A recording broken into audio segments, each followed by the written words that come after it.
एक बार महात्मा बुद्ध के एक शिष्य ने कहा, बुद्ध, मैं क्या करूं? मेरा मन कहीं लगता ही नहीं। मैं मन को साधना चाहता हूं, मन को शांत करना चाहता हूं, मन को एकांत करना चाहता हूं, लेकिन मेरा मन है कि वो कहीं लगता ही नहीं, कभी शांत होता ही नहीं, हमेशा भटकता रहता है। अब आप ही बताइए, ऐसे में मैं क्या करूं? उस शिष्य की पूरी बात सुनने के बाद महात्मा बुद्ध बोले, मैं तुमको आज एक कहानी सुनाता हूँ। इस कहानी को पूरा सुनने के बाद तुम्हें तुम्हारे प्रश्नों के उत्तर मिल जाएंगे।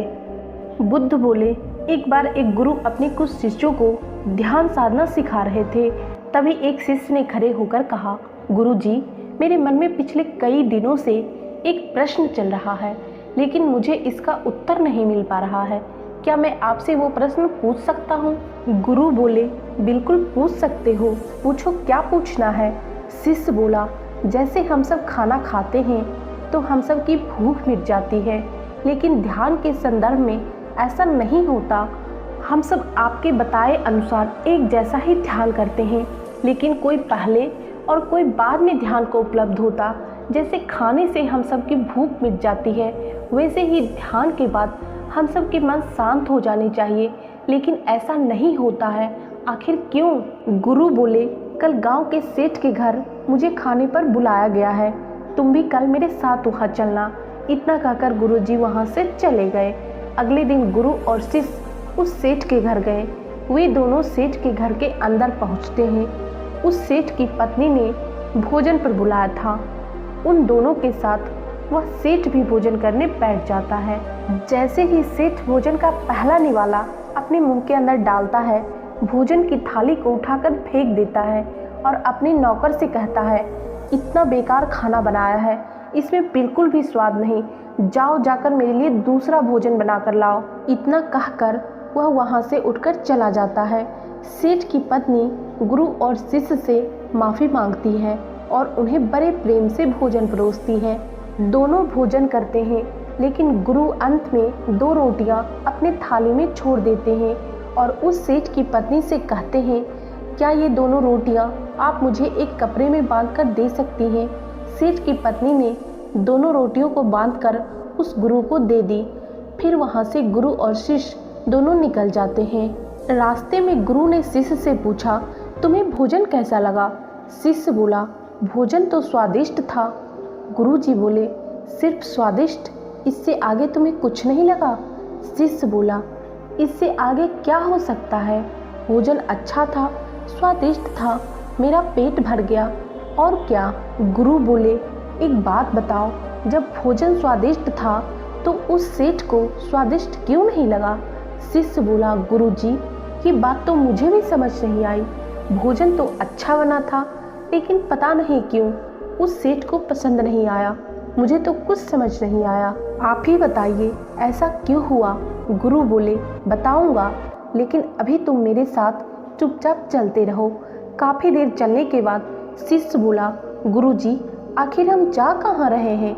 गुरु बोले, बस तुम चुपचाप चलते रहो। बहुत देर चलने के बाद एक बहुत ही दुबला पतला भिखारी गुरुजी के चरणों में गिरकर बोला, दया कीजिए, मेरी मदद कीजिए, मैंने 4 दिनों से कुछ नहीं खाया है, कृपया आप मुझे कुछ खाने को दो।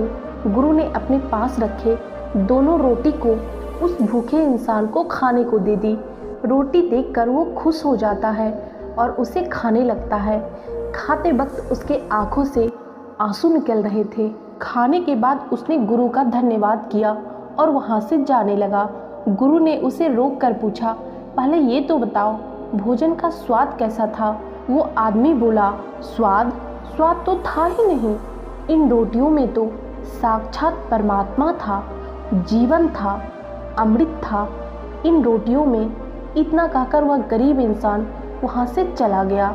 उसके जाते ही गुरु शिष्य से बोले, देखो, भोजन तो एक ही था, लेकिन सेठ को उस भोजन में स्वाद नहीं आता, तुम्हें स्वाद आता है, और इस आदमी को जीवन, परमात्मा, अमृत नजर आता है। इसी से हम समझ सकते हैं कि भोजन और इंसान की संतुष्टि में कितना अंतर है। सेठ को इस भोजन से थोड़ी भी संतुष्टि नहीं मिलती है, तुम्हें थोड़ी मिलती है, और इस आदमी को अनंत संतुष्टि मिलती है। बिल्कुल ऐसा ही ध्यान के संदर्भ में भी होता है। जिसकी जितनी बड़ी चाहत होती है वह उतना ही जल्दी अपना रास्ता बना लेता है। जिस इंसान में ध्यान के लिए जितनी बड़ी चाहत होती है वह उतनी ही जल्दी ध्यान की उस अनंत अवस्था को प्राप्त कर लेता है। वह शिष्य अपने गुरु की बात को समझ चुका था, उसे अपने प्रश्नों का उत्तर मिल चुका था।